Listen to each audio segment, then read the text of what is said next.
Gracias, Carmen. Gracias a las y los que todavía permanecen por la paciencia. Lo que voy a presentar aquí, que es Utopías y Experiencia de la Alteridad, Tiempo y Subjetividad en la Experiencia Dominicana en la Primera Evangelización de América, son algunos puntos ya de un análisis histórico concreto a partir de un marco teórico y de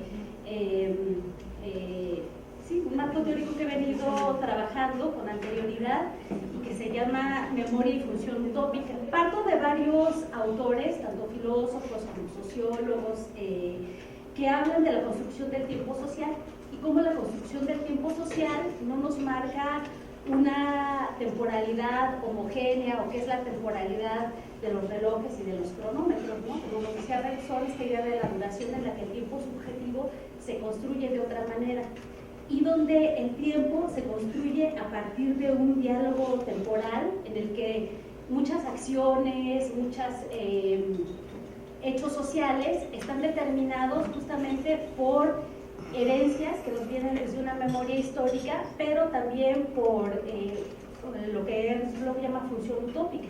O sea, los anhelos, todas nuestras expectativas de futuro también están marcando qué vamos a hacer o cómo vamos a actuar.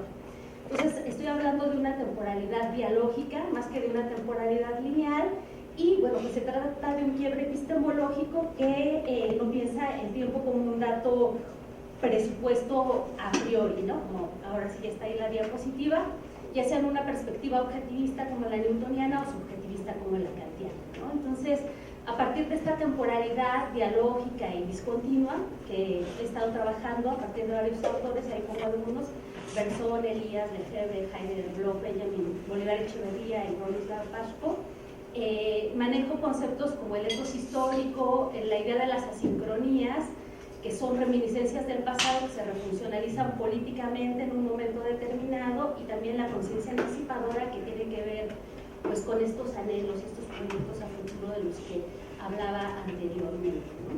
Entonces, ¿sí?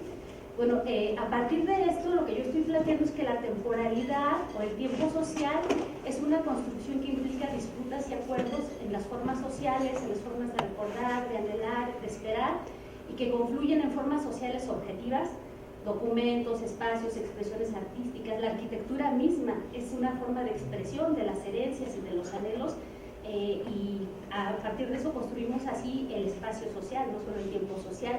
También en esta construcción de la temporalidad se juegan formas sociales subjetivas, memorias, anhelos, nostalgias, sentimientos, afectos, emotividad, un poco lo que mencionaban en la mesa anterior, y obviamente formas simbólicas que tienen que ver desde el lenguaje, los imaginarios sociales, etc.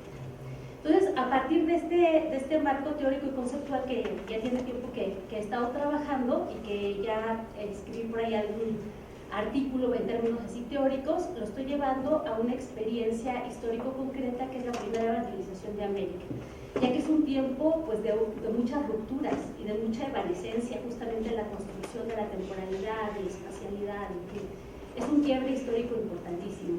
Entonces, a partir de este quiebre, lo que yo me propongo es ver cómo se da esta construcción del espacio social y del tiempo social a partir de distintas figuras dentro de una misma orden religiosa que son los dominicos, y me pongo a ver los dominicos en especial que tienen incidencia en lo que va a ser la forma de evangelización en la Nueva España y en América en general, como incluso dentro de una misma orden religiosa tienen distintas formas de proponer los métodos de evangelización, distintas formas de construir la temporalidad, distintas formas de construir la subjetividad y por tanto de construir la relación con la alteridad. ¿Cómo van a percibir al indio, en este caso, de acuerdo a estos proyectos políticos y a todo lo que se está jugando en esta construcción de nuevos imaginarios de tiempo y de espacio, ¿no?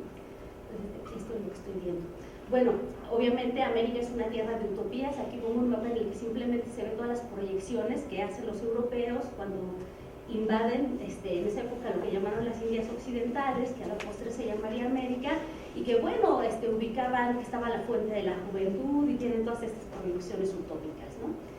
Este es un mapa que nos muestra cómo se va a dar la evangelización por orden religioso en distintas zonas. Aquí en el caso de la Nueva España, México, vamos a ver esta parte más oscura, van a ser los dominicos, ¿Por qué me interesó poner este mapita? Porque va a resultar que justo donde evangelizan los dominicos, acá casi todo México lo evangelizan los franciscanos que llegan 2 años antes, en 1524. En 1526 llegan los dominicos. Lo que va a pasar es que justo donde llegan los dominicos, que empiezan a ocupar territorios que a los que no habían ido los franciscanos, que es la parte de Oaxaca, se van hacia Morelos y sobre todo hacia Chiapas, van a ser lugares que hasta hoy en día se hablan más lenguas indígenas. Y me parece que un factor, digo, no es el determinante, pero un factor de incidencia importante es que los dominicos van a tener como una de las líneas principales en sus proyectos misionales evangelizar en las lenguas indígenas. Entonces ellos llegan, aprenden las lenguas indígenas y a partir de eso escriben catecismos, sermonarios y entonces empiezan a predicar en Oaxaca, en mixteco, en zapoteco y por ejemplo los franciscanos tienen otros métodos misionales y lo que van a hacer por ejemplo en Yucatán, que evangelizaron los franciscanos, es que ellos castellanizan y después evangelizan. Entonces este es un cambio y una ruptura importante. Bueno, aquí está cómo estaba justamente en esta época de la invasión europea, cómo estaba compuesto el territorio, cuáles eran los distintos grupos en los que van a llegar a evangelizar. Como les digo, acá, en la zona de lo que hoy es Oaxaca, es donde evangelizan sobre todo los dominicos y en la parte de Chiapas. Entonces, cuando me pongo a ver algunos de los documentos y los personajes dominicos que tienen más incidencia en los proyectos de evangelización en la Nueva España, me doy cuenta que hay al menos 3 modelos espaciotemporales dentro de la orden de predicadores. Y esto va a determinar un modelo específico de construcción de la temporalidad, un modelo de construcción de la subjetividad de los propios personajes, que yo lo que hago es primero retomar un personaje paradigmático de cada proyecto, y un modelo de construcción de la alteridad, que como decía también va a incidir en los métodos misionales e incluso en la forma en la que se van a ir fundando las distintas, en la que se van a ir fundando los obispados, en las que se van a ir fundando las distintas comunidades dominicas dentro del territorio mexicano. Entonces, bueno, encuentro primero que hay una corriente que es una corriente místico-ascética, que va a estar representada básicamente por Fray Domingo de Betanzos, que es el fundador de la provincia de Santiago de México. Este personaje es un personaje interesantísimo porque él estudia en Salamanca, es de una familia adinerada y estudia en Salamanca, pero encuentra que en el estudio no encuentra como ese vínculo con la religiosidad. Lo que está viviendo es esa transformación que se da en el Renacimiento y ese cambio de época, la emergencia del capitalismo. Él se rebela profundamente contra las relaciones del dinero, es mendicante incluso antes de ser dominico y decide junto con otro amigo dejar los estudios e irse a vivir a una isla, que es la isla de Ponza en Italia, y se va de ermitaño.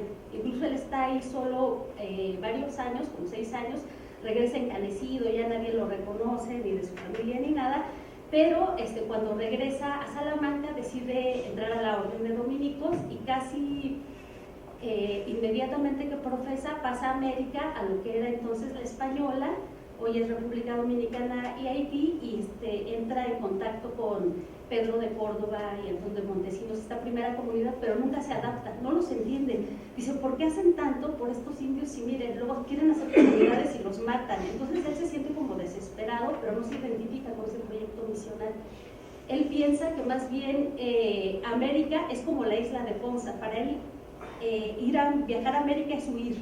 Es una manera también de estar aislado, de tener como esta experiencia mística. Casi no comía, en Semana Santa pedía que lo ataran y lo azotaran, o sea, tenía este ascetismo místico, no el ascetismo intramundano que es característico, por ejemplo, del protestantismo y del que nos habla mucho de Beth, sino un ascetismo todavía extramundano y místico. Entonces, él va a fundar la novicia de Santiago de México, pero su plan era pues que los frailes estuvieran sobre todo en los conventos y nada más salieran a dar los sacramentos y se regresaran, porque estar con los indios era un peligro, ¿no?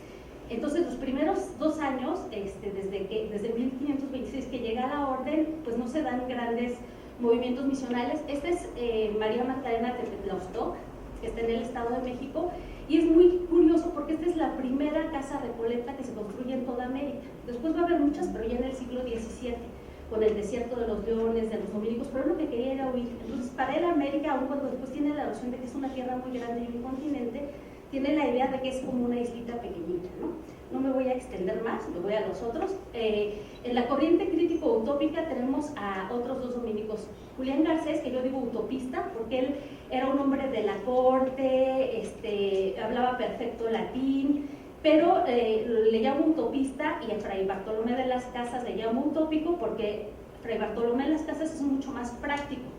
Y Julián Garcés es mucho más teórico. Era un hombre, como digo, de la corte, latinista.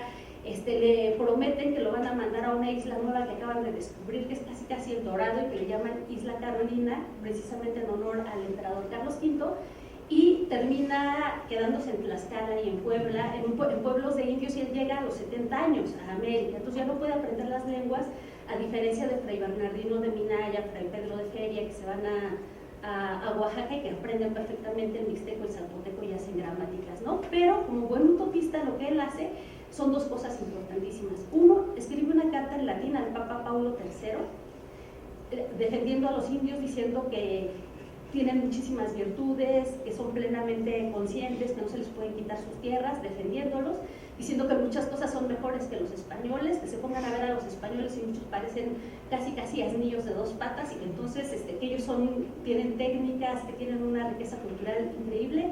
El Papa Paulo III lo escucha y saca una bula y un breve, y esa bula y ese breve van a ser importantísimos para que se reconozca las plenas capacidades, la humanidad y por lo tanto los derechos de los indios. Me voy rapidísimo, les podré contar otra cosa importantísima que hizo es, él como buen renacentista traía todos los proyectos utópicos arquitectónicos de Juan Bautista Alberti y todas estas ciudades ideales del Renacimiento. Y entonces él proyecta y pide todos los permisos para fundar Puebla de Los Ángeles. Puebla de Los Ángeles la proyectó Julián Garcés. Entonces llama a un arquitecto y ya se había construido la Ciudad de México, que ya era reticular, moderna. Las primeras ciudades modernas no son las europeas, son las americanas, con esta forma reticular. Ya se iba a construir la Ciudad de México, pero algunas cosas se habían calculado así más o menos al tanteo. Lo que pasa con Puebla es que tiene un cálculo perfecto, muy apegado a los planes de las ciudades ideales renacentistas, ¿no?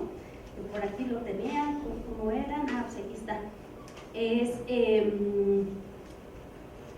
Bueno, no sé, por ahí lo tengo. Así, 180 por 90 metros las manzanas, las calles de 13 metros, y bueno, entonces era un utopista también en este sentido. Bueno, ahí están las ciudades americanas. Bartolomé de las Casas no voy a extender porque es el más conocido, pero él no solamente era un utopista que escribió cientos y cientos de páginas para defender a los indios, entre otras la brevísima relación de la destrucción de las Indias, que fue lo que ayudó también a poner en cuestión y a debate toda la cuestión de los derechos, la propiedad, la legitimidad de los príncipes infieles, como decían en esa época. Pero aparte era un utópico, él ponía en práctica, ¿no?, sus experimentos, y bueno, él había estado en Cumaná con Pedro de Córdoba y Montesinos, en ese fracaso, porque los colonos invadieron, y después tiene la experiencia de la Verapaz, ¿no? Y bueno, la otra corriente importante es la de la Escuela de Salamanca, la de Francisco de Vitoria, ¿no? Que justamente ante toda la cuestión de la disputa de Valladolid y de todo el problema indiano, empieza a pensar jurídica y políticamente cómo plantear el derecho internacional por primera vez, ¿no? Ya no el derecho de gentes, no el derecho de pueblos, sino el derecho intergentes, el derecho con pueblos que son completamente distintos, y empieza a plantear la idea de un derecho universal. Entonces, esto va a dar distintas formas de la temporalidad. Lo voy a super abreviar para terminar. El proyecto místico ascético privilegia el pasado, con la vuelta a un pasado mítico, la idea de volver a un paraíso perdido o una suspensión del tiempo en esa experiencia mística. Es una forma de individuación que tiene ciertos paralelismos con el ascetismo intramundano del que nos habla Weber en la ética protestante, pero que tiene también muchas diferencias, porque acá es una experiencia mística, es una individuación sin llegar al individualismo que se va a dar después en la forma de construcción de la subjetividad capitalista. El crítico utópico privilegia el futuro, un futuro mesiánico, la construcción de una nueva comunidad, ¿no?, ante la posibilidad de que incluso se ve como una cera casi involuta, a partir de lo cual se puede construir tanto en el espacio, en el tiempo, como en las propias personas que son estos pueblos indios. La Escuela de Salamanca es una respuesta jurídica a la política imperial de lo que es el tiempo presente para ellos, ¿no? Entonces ahí ya empiezan a construir la temporalidad de una manera distinta. Les digo, me podría ir así como a muchísimos detalles, pero sí, ya voy a terminar. En la construcción de la subjetividad, bueno, ya había adelantado algunas cosas. Uno es más hacia la individuación. El crítico utópico tiene una relación con el otro, incluso a veces que llega a ser idílica, pero hay una apertura a conocer cuestiones de la cultura, de otras cosas. Y la Escuela de Salamanca, pues son las bases del sujeto jurídico moderno, con carácter universal, abstracto. Bueno, cuando dije lo de la subjetividad, hablé un poco también de cómo se daban estas cuestiones de la alteridad, y bueno, pues eso lo diría de una forma súper abreviada. Próximamente voy a presentar esto en un congreso un poco más extenso, y también tengo preparado otro escrito todavía más extenso. Muchas gracias a todos.